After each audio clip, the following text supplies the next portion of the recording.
우리가 매일 아무렇지 않게 건너는 다리 있잖아요. 그 거대한 구조물을 떠받치는 바로 그 기초 아래에서는요, 사실 보이지 않는 전쟁이 벌어지고 있습니다. 네, 바로 끊임없이 흐르는 물의 힘에 맞서서 교량의 생명을 지키는 기술, 세굴 방지 대책에 대한 이야기인데요. 오늘 이걸 한번 제대로 파헤쳐 보겠습니다. 자, 이 문장. 이게 오늘 우리가 다룰 주제의 핵심을 정확히 꿰뚫고 있습니다.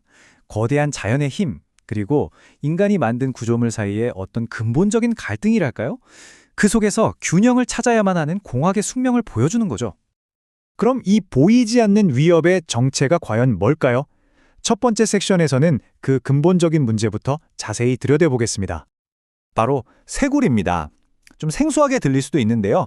쉽게 말해 흐르는 물이 강바닥을 마치 조각칼처럼 계속 파내서 결국 다리 기초를 드러나게 만드는 현상이에요. 이게 눈에 잘 안 띄거든요. 그래서 보이지 않는 기초의 침식이라는 별명까지 붙었습니다. 정말 조용하지만 아주 치명적인 위협이죠. 그렇다면 이 보이지 않는 침식, 정확히 어떤 과정을 통해서 일어나는 걸까요? 다음 섹션에서 그 메커니즘을 한번 단계별로 뜯어보겠습니다. 자, 이 슬라이드를 한번 보시죠. 모든 것의 시작은 물의 속도가 빨라지는 것, 바로 유속 증가입니다. 물살이 세지면 압력이 낮아지고요. 그 힘에 못 이겨서 강바닥의 흙 알갱이들이 떨어져 나가기 시작하는 거죠. 이 과정에서 강력한 소용돌이, 그러니까 와류가 생기는데 이게 드릴처럼 교량 기초 주변을 집중적으로 파고드는 겁니다. 결국 기초가 드러나고 침식되는 이런 연쇄 반응이 일어나는 거예요. 그런데 쇄골이 다 똑같은 게 아닙니다. 이 표를 보시면 넓은 지역에 걸쳐서 강바닥 전체가 서서히 낮아지는 전반 쇄골이 있고요. 교각 바로 주변을 콕 집어서 공격하는 국부 쇄골이 있습니다.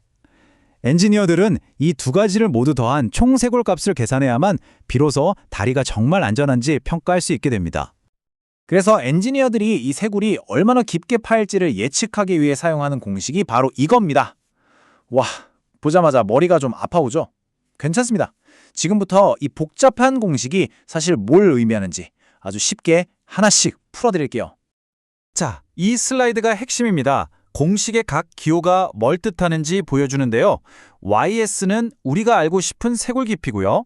이 깊이가 뭐에 따라 결정되냐면 바로 교각의 폭 A, 강바닥 흙의 종류 D, 그리고 가장 중요한 물의 속도 FR입니다.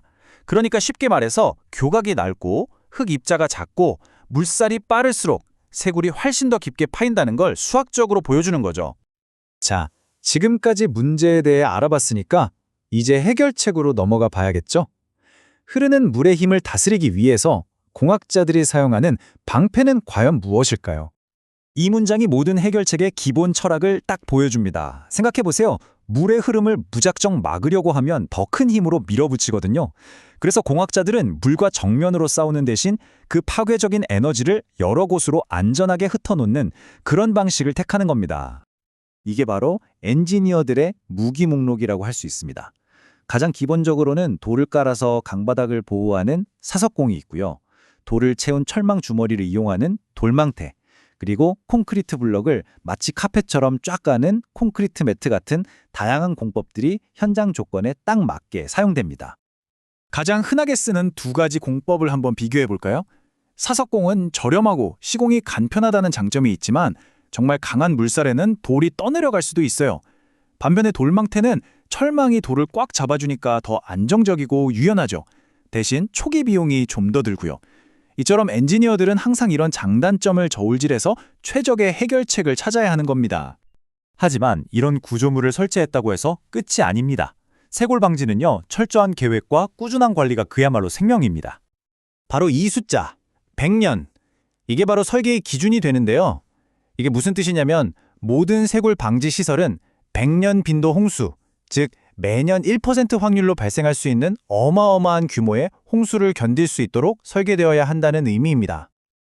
그리고 이 슬라이드에 있는 내용들은 거의 절대 규칙 같은 겁니다. 보호층은 예측된 쇄골 깊이보다 훨씬 두껍게 1.5배에서 2배까지 쌓아야 하고요. 그 아래에는 흙이 빠져나가는 걸 막는 필터층을 반드시 설치해야 합니다. 시공 순서부터 정기 점검까지 이런 세심한 규칙들이 하나하나 모여서 장기적인 안전을 보장하는 거죠. 이 모든 노력들이 사실은 더 큰 그림을 위한 건데요.